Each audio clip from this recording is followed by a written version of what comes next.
So nakikita nyo, ito po ang aking kamatis. So nakikita nyo po mga madi, oh. Nakakatuwa, no?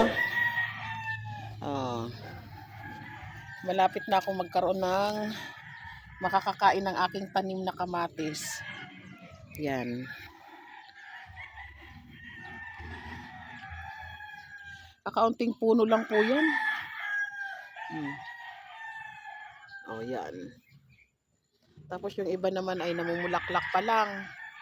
Tapos, meron ako dito madi.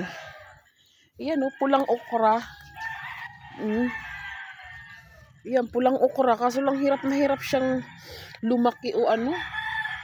Lumago o ano ba. O dumami ng mga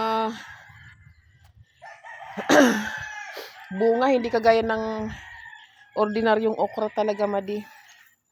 Yan, carrots po din pa din po yan. Oh, may magkakaroon na ng laman ng aking carrots.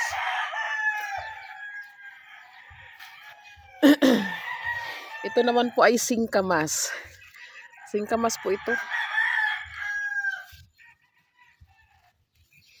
Malapit na makuan yan, ma-harvest. Yan, para lang siyang ano to, damo. Ngayon, dahil napakasukal ng puno ng aking mga kamatis, magdadamo ako.